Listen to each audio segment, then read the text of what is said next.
Welcome back, everyone, to episode 28 of the Minot Business Podcast presented by Bennett Creative Media. I am your host, Easton Bennett, and today we are chatting with Robbie Opperude. Robbie, how is it going?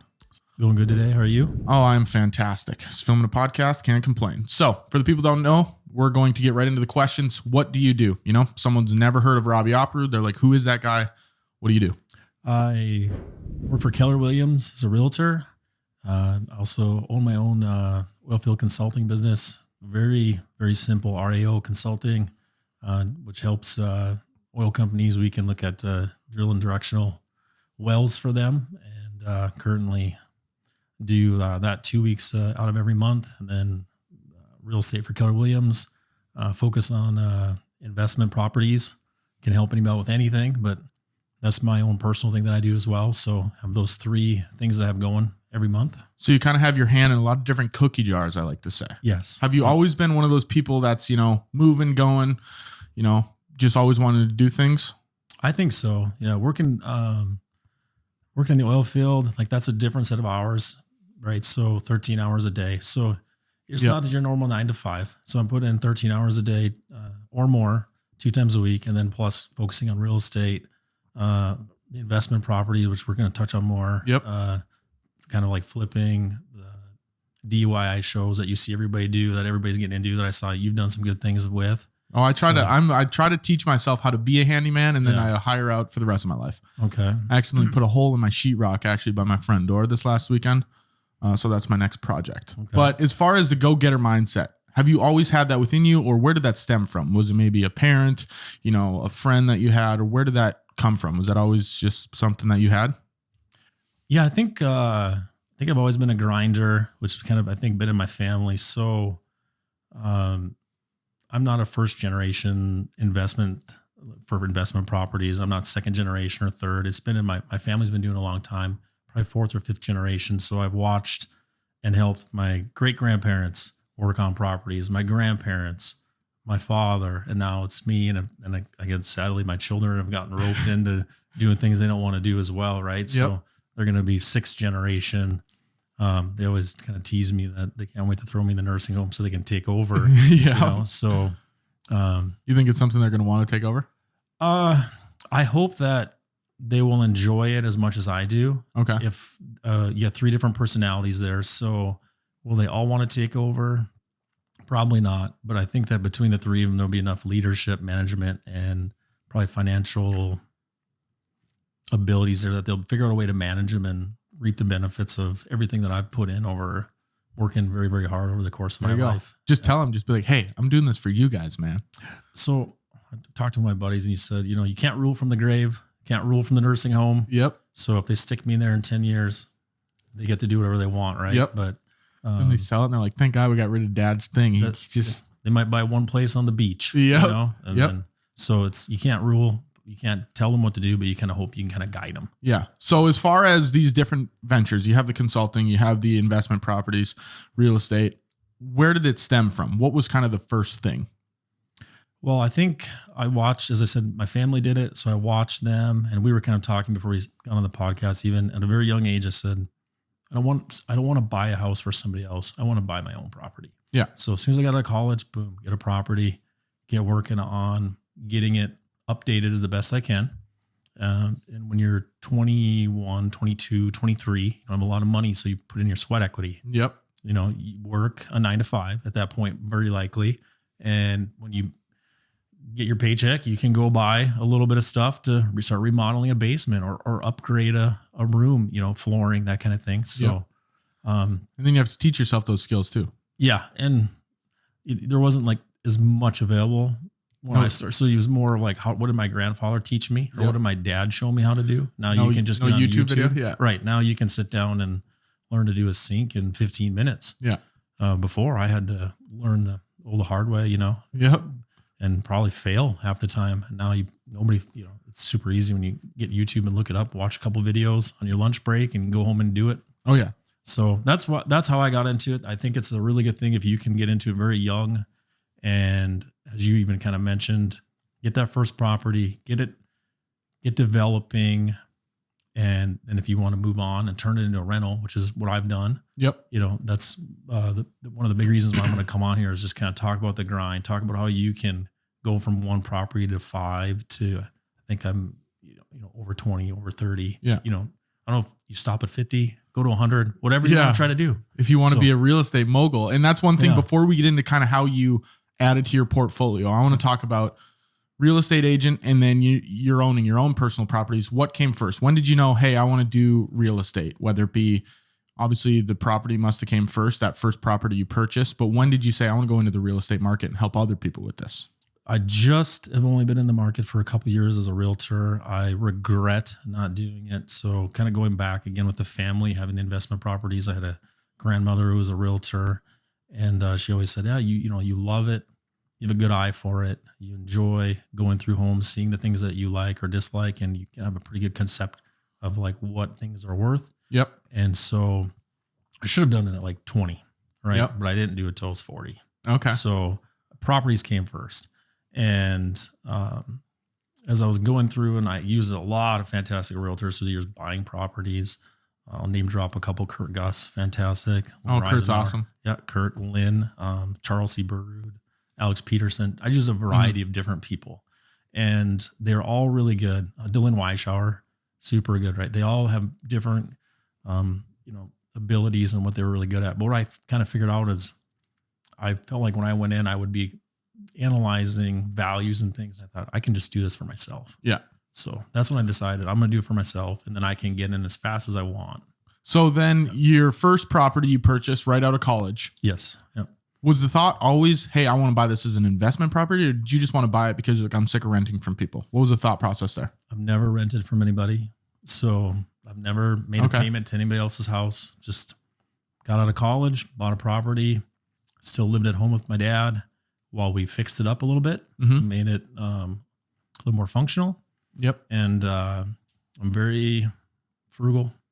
So when I looked at properties, I was like, what can I get for the cheapest? Yeah. What can I get for the best square footage for the buck? Because I know I'm going in and tearing it out.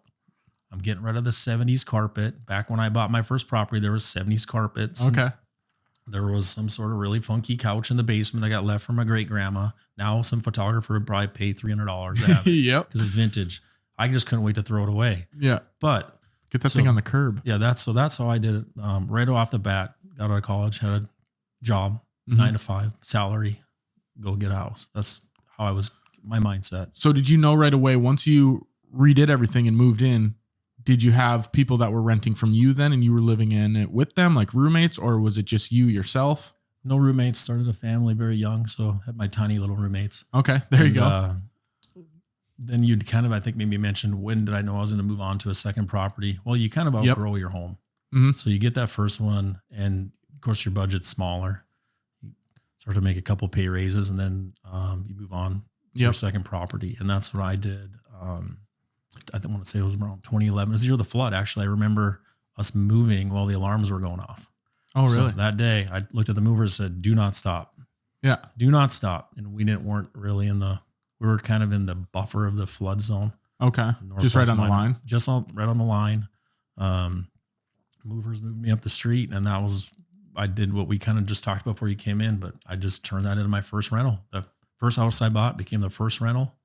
And then I moved into the second. Moved to house number 2. The only homes I've ever sold are a couple that I inherited that were the flood wiped out. So did you ever think when you're buying the second home, did the thought ever go through your head that, hey, we should sell the first home, buy the second home? Or was it, hey, let's generate some cash flow with the first home and get a second one? Yeah, I never occurred to me to sell the first one. It's not something I wanted to do. I fortunately bought at a pretty good time, and then the oil boom hit, which really made properties appreciate. Okay. So it was very easy to rent it out. There's a lot of demand. And I think that's one of the first things when you're looking at investment properties and you're going to move on from number 1 to number 2 is, okay, is there a lot of demand? And am I going to be able to be selective with my tenant? Because I'm not in a position to sustain maybe paying for 2 mortgages too long if I have somebody bad. So looking at investment properties, I feel like that was something that we had a good timing. Okay. Which can be important, right? The time is important. The oil boom really helped for allowing me to move from one to the other, be choosy on who I wanted, have. Because I suppose there's a lot of people that could have filled it. Yes. Yeah. I think we actually even rented it to a business. Okay. Yeah. Really? Yeah. An oil field business came in and was there for a couple of years. Yeah. Just so they could say, let our people live there, or were they working out of the house? I don't think they were working out of the house, but it was the owner of the business. And then I believe he had some other properties that he also was renting for his people. So a whole business showed up right as we were moving. And then again, after the flood, there was such a depletion of inventory. Yep. So rent stayed very high. And that's when I want to say I started pyramiding my property, which was you could take the equity out of one to buy another one. And they call it pyramiding. So then I bought number 3, number 4. Is that what's a HELOC? Home equity line of credit. Is that kind of what that is or no? Or is that different? Yeah, it's the same thing. Yeah. So you're taking your line of credit out from the value you've created in your first property, your second property by making payments, having time, raise the value. And then you go into a lender. And I recommend getting a good relationship with 2-3 lenders. You can talk to them and say, hey, what can I do? And you can maybe do a home equity line of credit. You can go in and just turn it to a commercial loan. Yeah. At a different rate, different terms, that kind of stuff really varies per. So this is, lender. Yeah. So this is, and that's where relationships are super important as far as that goes. This is where I want to almost ask this question selfishly. And we were talking about this before we hit record, but what are some steps that you should be looking to take if you're going from, your first property to the second and then turning one of them into an investment property? What are some things that the average person might not know, things to look out for? What would you tell those people? I think I would 100% of the time do it if you can. So you have property 1 and you want to go to property 2. You of course have to save up a down payment to get to number 2. And that can be the challenge for some people. They have to sell their first home to have the down payment for the second 2, right? So if you can overcome that by creating a savings and finding a way to move on to property 2 while keeping property 1, then you get into the reasons why you'd want to save it. 1, and I've kind of talked about what I didn't want to do. I didn't want to buy somebody else a home. That's why I never rented. Yeah. But somebody's going to be renting from you. They're buying you a home. That's a fantastic investment. Yeah. Real estate typically is pretty safe. There's a few ebbs and flows at the market, but overall you're just going to see appreciation over time. So it's very safe. When I know I think my parents bought their house for like $80,000 or something. Yeah. And it's worth well over 200 now. And then, they talk about today's day and age. It's like, yeah, well, we can't buy houses what you could have. That's true. 20, 25 years ago. Yeah. I think I bought my first home for $65,000. Yeah. Yeah.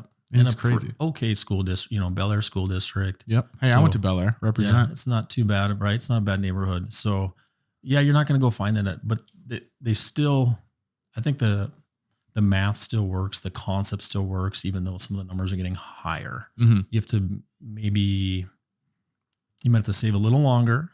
And I think then going back to, hey, what's the risk? You got to look, again, be very selective with your first tenant. Yep. And if you're able to get somebody in there is good, somebody you trust, somebody might be long-term. Maybe you give a little on the rental, $100 less a month because you want to be more selective or have more of a selection to get in.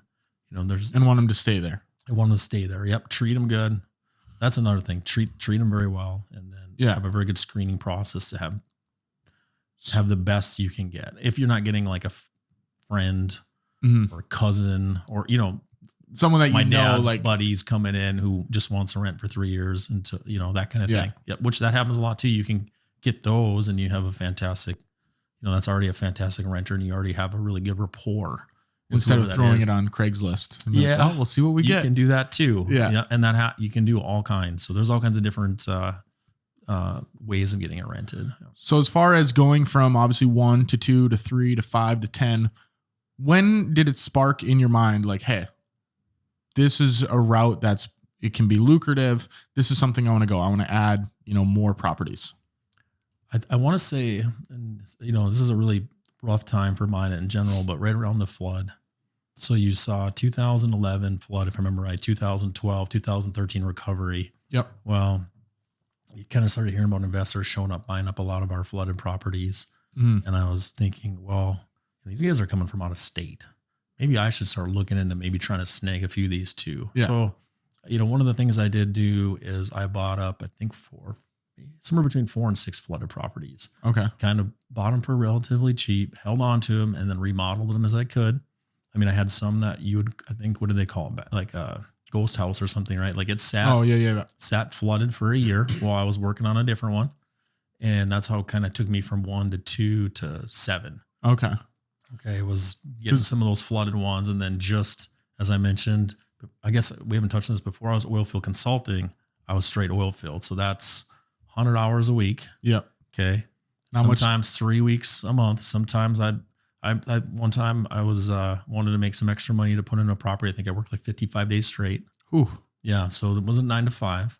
And that's 13, 14, 15 hours a day, 55 days straight. And then I just come home, collect that big paycheck, and then start hiring contractors and start going in and tearing stuff up. And I think that's one thing people don't realize. If you want to eventually have, I don't even know how many, you said what, like 30 properties you have around 30, there? Yep. You're going to have to put some work in the beginning. It's not like, oh, well, I have the money and then this money is going to make me the next money. And then I'm going to have 30 in the next 2 years. Like you do have to, there is some hidden work that goes into it.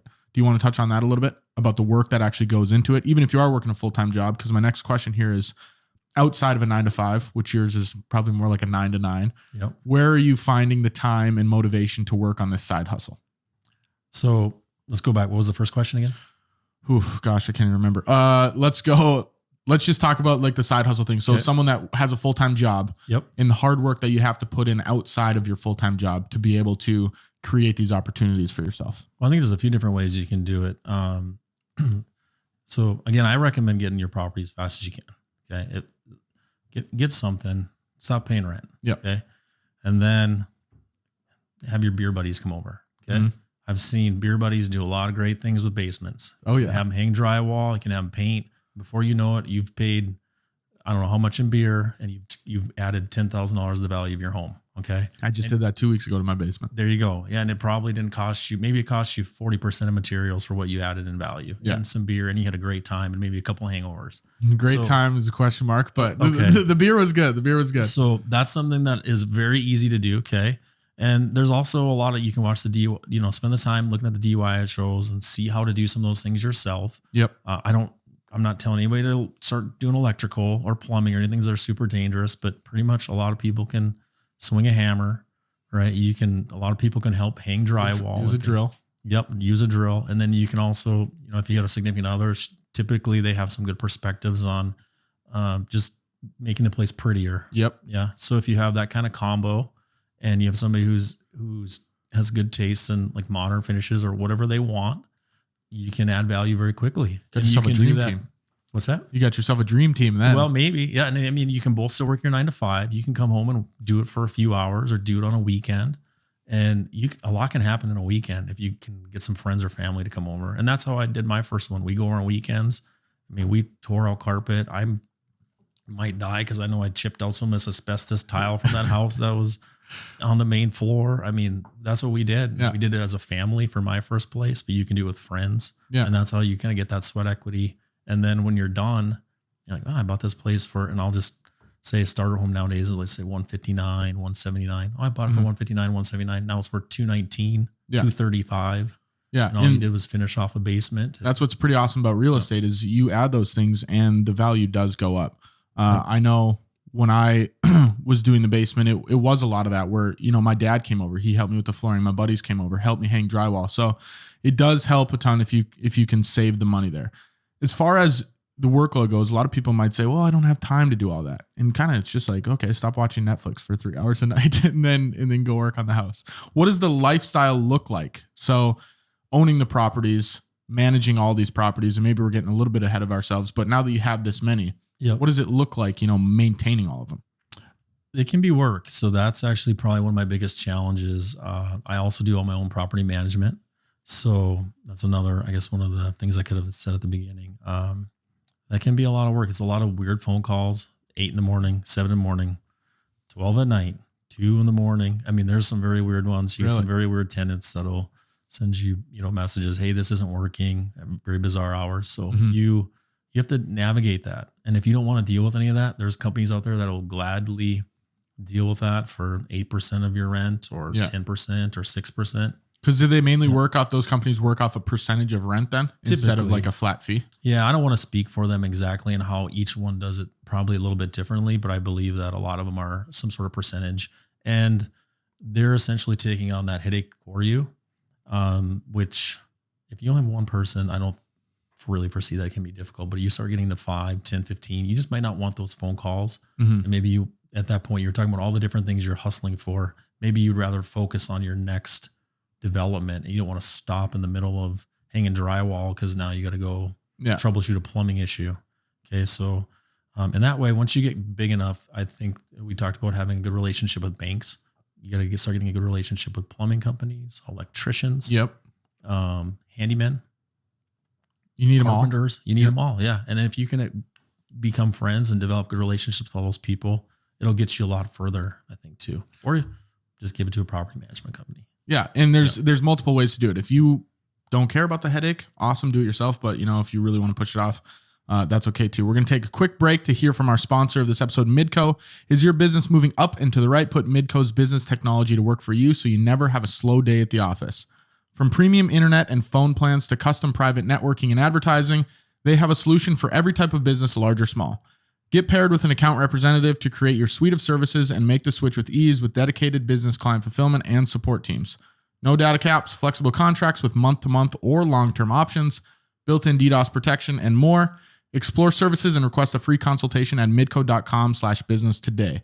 I say this every week. I love Midco. It's really helped with all of the footage that I have to transfer, over the internet. So I've never had a problem with Midco. If you guys are looking to check out some of their services, go to midco.com/business today.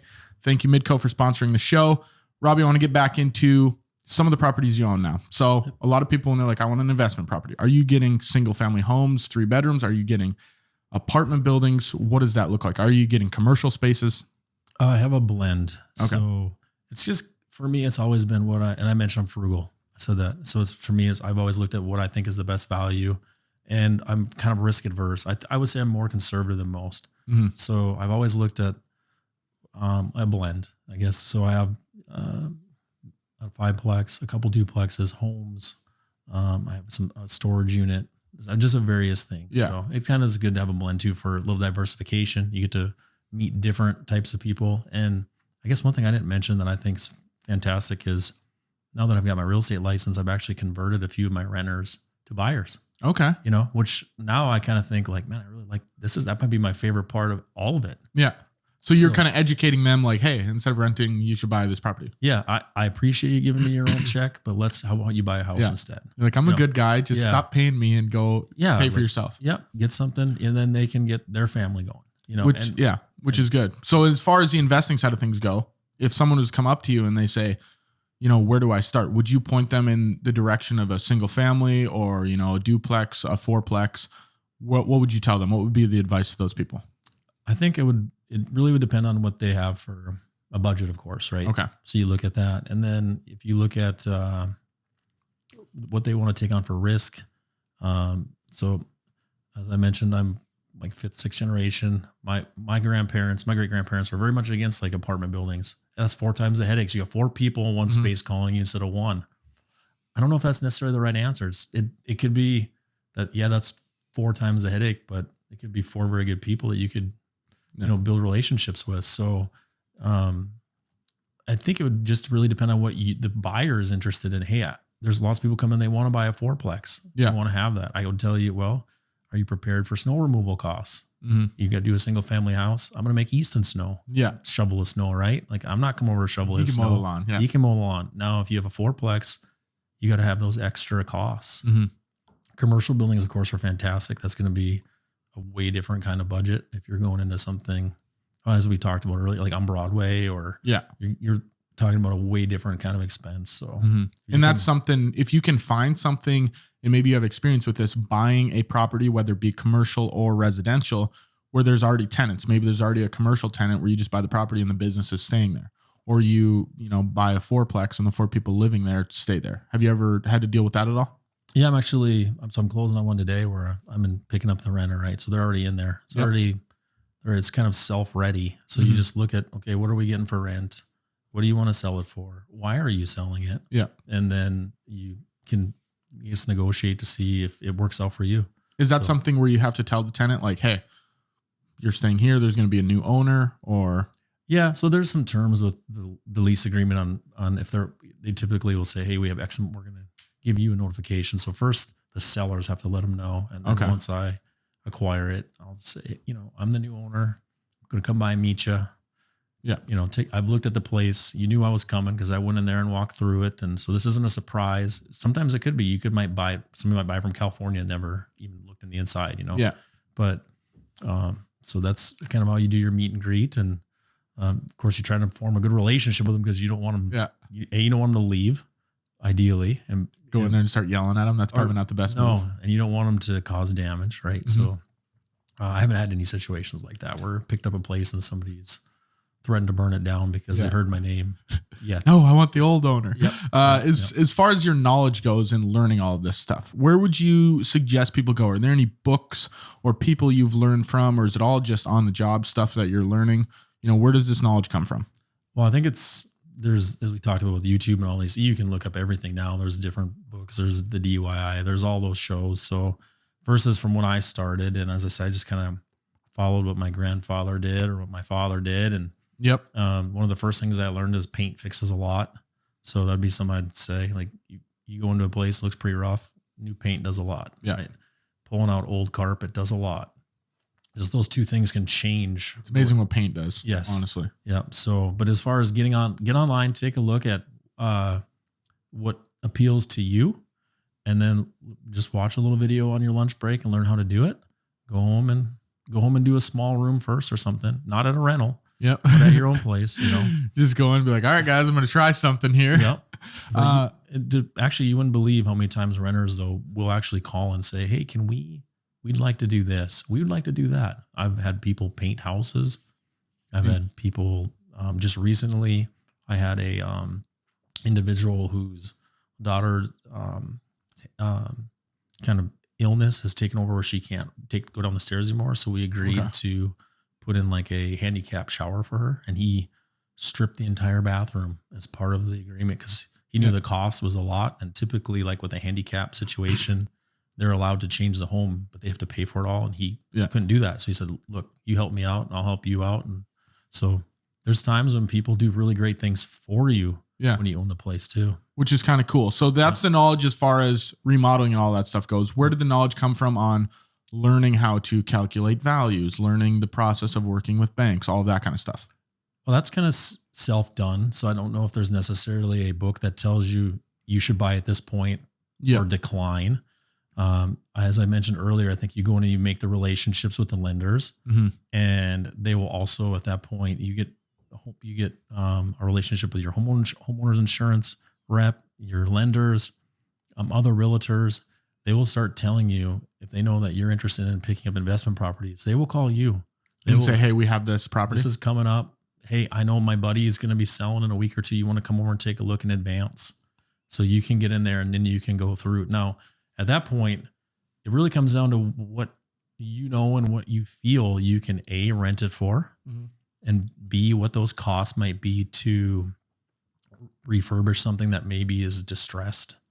And that's where I said I'm very risk adverse. So I don't go into a lot of that. There's some very, very great flippers out there that buy places that I would be like, no, thank you. Yep. And then I'm like, you made $50,000 on that? I'm like, good for you. Took me a month. You did amazing. And I'm like, I thought that looked way worse, way too scary for me. So I'm risk adverse.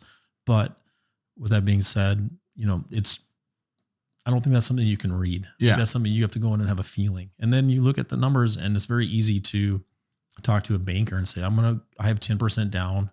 What will my payment be? He can tell you that. Yeah. You can go on bankrate.com and Google, and they'll calculate payments for you. That's not hard. And I suppose it gets easier the more you do it. I think so. Like after, 30 properties, you're probably like, okay, I kind of have a general idea. Were the first couple properties you're doing, you're kind of shooting from the hip, or how did that look? Well, those are the flood ones. Okay. So that was pennies on the dollar. Yeah, I think now, and now you would agree. Yes. Now, then, I wish I would have bought every flood property that came up that I liked, and some of them you wouldn't touch because they were really in rough condition, but there were some very nice ones that came through that you just wish you had $30,000 more. Yeah. Or the stories of people selling them for $10,000 on a handshake. Yeah. You wish you would have been that guy walking down the street. Yeah. You know, With a briefcase. Right. Yeah. So I didn't get a lot of those, but once I moved on from those ones to just walking through and identifying like, well, okay, what can I get for rent for this? If I fix these things, if I add an egress window, if I finish off this basement, that was where I started running those calculations. And the only way to find out is there's nothing stopping you from calling a contractor and bringing them with you. Yeah. And that's what I did right at the very beginning. I've called home builders and had them come look for bigger stuff. Like, what will this cost? What's this? You know, so you have to bring other people with expertise with you. It costs you nothing. You get a great relationship with them too. And down the road, they know you're probably going to call them because they came with to help you out when you were making that decision. So for someone that just bought a property and they're like, I'm going to flip it. Okay. What are some things they can add to this property that's going to add value to the house? Egress window, I assume, is going to be one of them. Is there anything else? Yeah, egress is, I mean, that's an easy one. So if you can add another bedroom, you can add another bathroom. We talked about the paint, the flooring, just kind of changing the dingy old laminate. There's still some blonde laminate out there that needs to go. Yep. Some of those things. So it's vintage. Now it is. Yeah. You know, 20 years ago, laminate was very, very popular. Now people want vinyl plank. So you just start changing some of those things and you change the aesthetic, the way the home flows, the way it looks. You've already increased the value. You've increased the appeal to more people of your generation that are looking for something that maybe is already ready to go. And turnkey. Yeah. Yeah. Turnkey. So that's the way you can do that. And then of course we talked about pyramiding or home equity lines of credit or those things. As soon as you've done that stuff and you've had your beer buddies come over and hang sheetrock and you're like, man, I've finished this off. You can go talk to a lender and they can say, hey, you know, I now have another 1,000 square feet finished. Yeah. Maybe we should look at what this home is worth. And you'd probably be surprised at how much value you added. As I said, you can turn a place this 160 to 230. Yeah. Pretty easily. So then you would just go to the bank or the lender and just say, hey, can we come look at my house and see what it's worth, get an appraisal? You can do that. Yep. You can tell them, or you can tell them what you think it's worth. You can actually call me or any other realtor and they'll come do a CMA. They'll be happy to come walk through your house. They're like, yeah, honestly, maybe leave you 2 business cards easy. Yeah. So, any realtor can come in and they'll give you a really good idea of what the market's doing. They'll give you an idea of, you know, what you can do to add value, what you've already done that's added value. And then once you know, okay, I've heard from a few different people, this is the number, this is the person on the street sold their house for this last summer. Now you get some ideas and then you can go to the lender and say, hey, I think I have X amount. I think it's worth this. Yeah. I think it's worth this. And I'd really like to buy, you know, my grandfather's. I know I can get a good deal on it. You know, it needs the carpets pulled and we're going to remodel it. I might sell it or I might keep it, you know, and you get a relationship with the lender and away you go. And before you know it, you have 10. So there's a lot of different ways to go about it.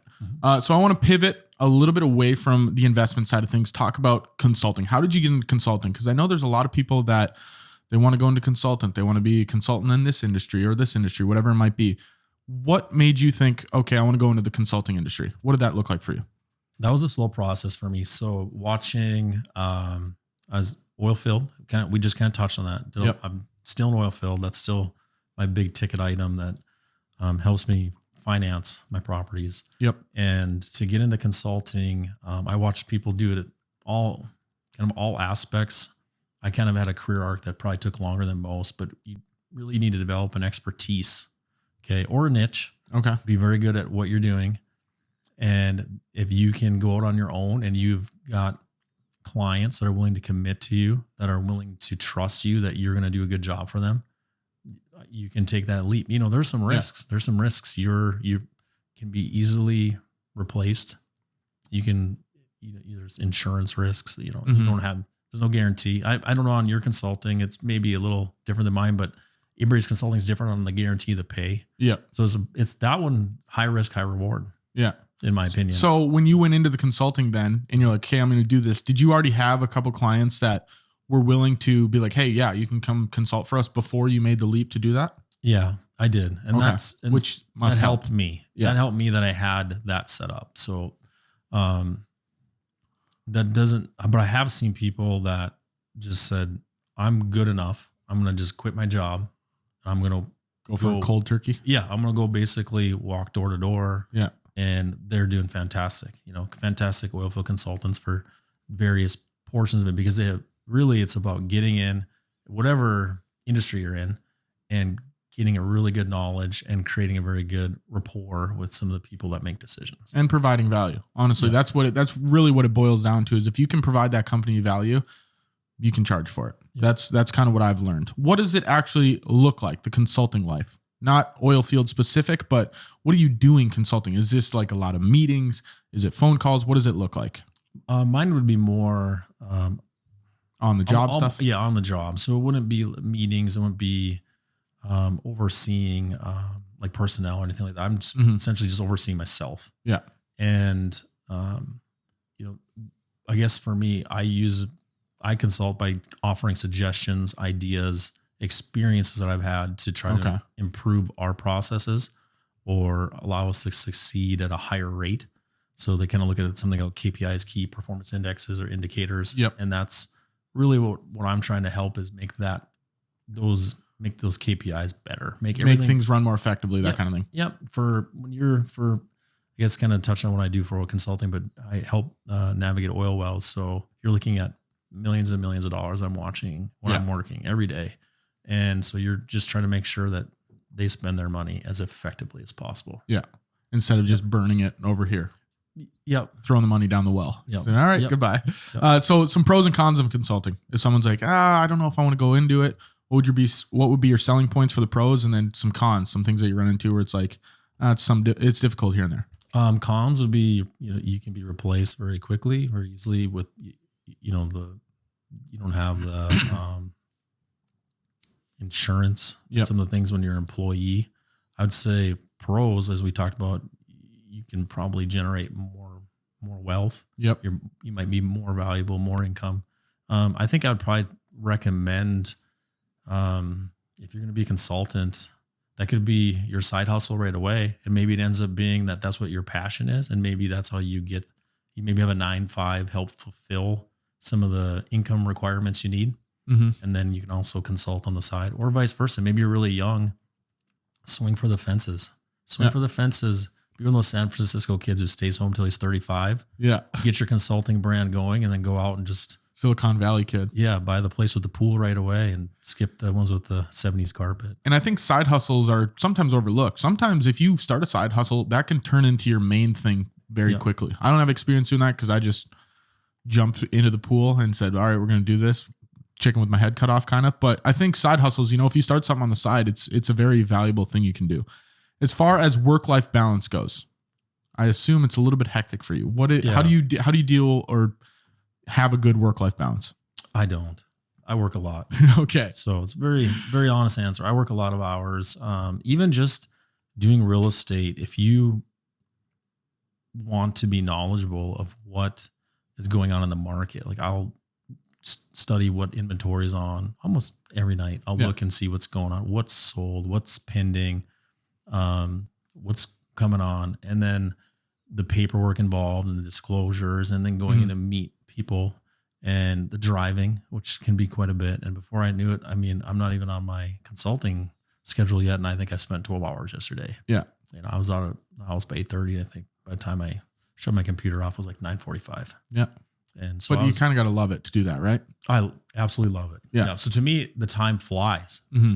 Time flies. So that's doesn't fantastic. Feel like work. It doesn't. No. But as far as scheduling in those concerts and soccer games, that can get to be a little bit of a challenge, Yep. So you obviously have probably built a lot of valuable relationships through your, business journey. What would be your advice to the younger demographic that are trying to build these relationships with these influential people that are making decisions? Well, I think you just go in and meet them, and keep in mind that your peers will probably be in their positions at some point. Mm-hmm. So,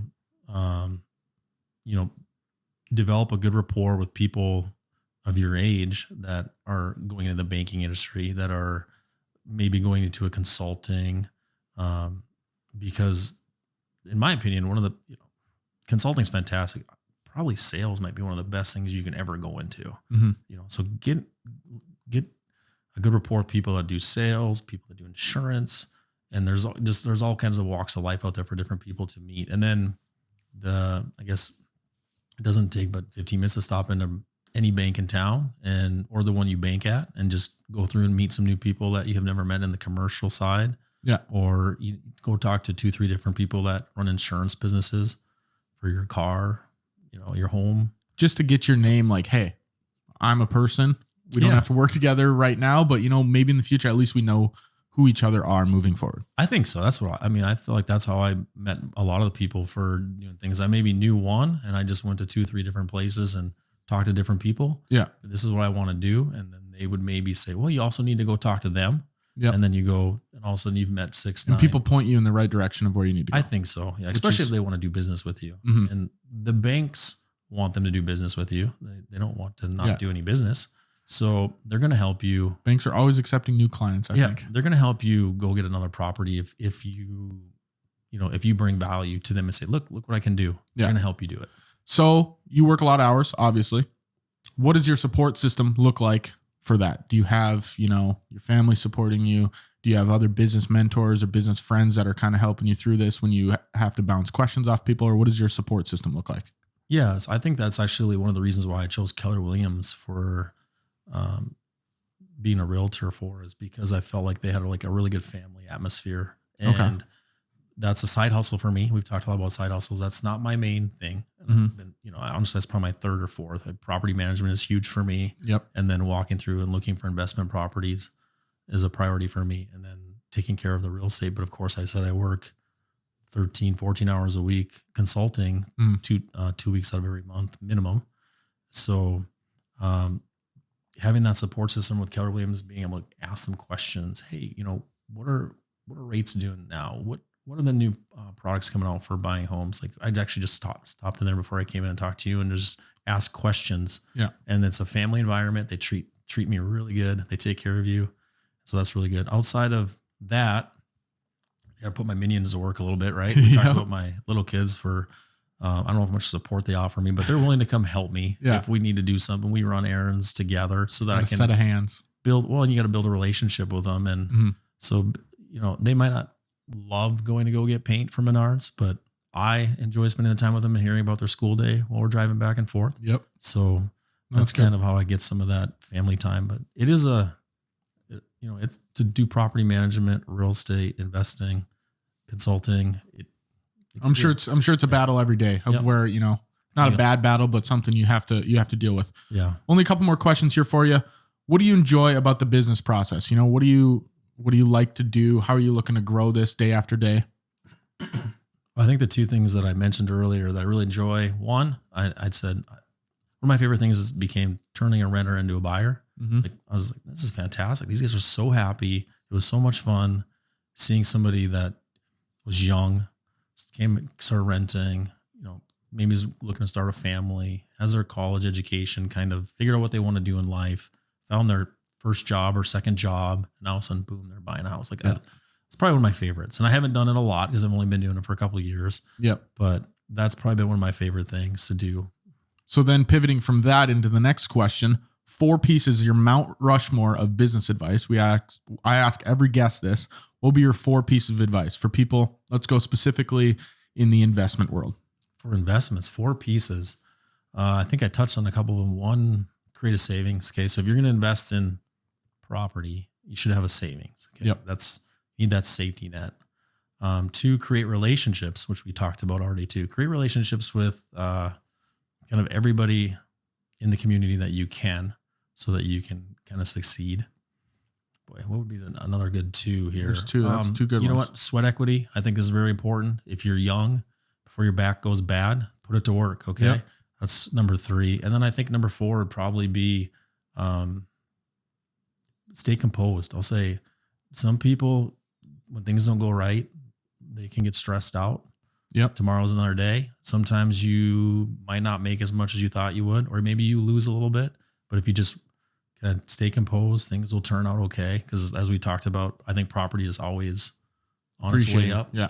So even if you had a bad experience with a bad tenant and you have to get them out, or you overspent on your budget because somebody decided to get $5 flooring instead of $3 flooring. Okay. Just stay composed and don't let that ruin the process, because at the end of the day, the reason why they make all these shows in Malibu and Hollywood and DUI is because everybody's making money doing it. And it's a really fun thing to do if you can can take time to enjoy it. And there's obviously with anything, there's going to be ebbs and flows. It's not going to be picture perfect 100% of the time. So you have to expect those things that are coming. But Robbie, thanks for coming on the show. Where can people find you? If they're looking to get a hold of you or they're looking to, I guess find you on the internet, where can they find you? Google me and Keller Williams. You'll find me and a bunch of other fantastic agents. If you're looking to, if you're trying to get a hold of me to rent a property, it's a long line already. So sorry, I probably can't help you out right away because I get a lot of phone calls on that. And then honestly, there's probably, there must be a shortage right now of inventory. So I feel bad for people trying to get out there to rent, but I feel good for you, Easton. Maybe you should take my card and we'll go find you a new place. Hey, there we go. You can rent this place out, but I'd say you can find me. Google me. I'm on Keller Williams. Perfect. We'll put that information in the description below. Robbie, thank you very much for coming on the show. Hey, thank you. That was episode 28 of the Minot Business Podcast. If you guys like this, please leave a rating or review. It really helps us in the algorithm. We'll see you guys next week for episode 29 of the Minot Business Podcast.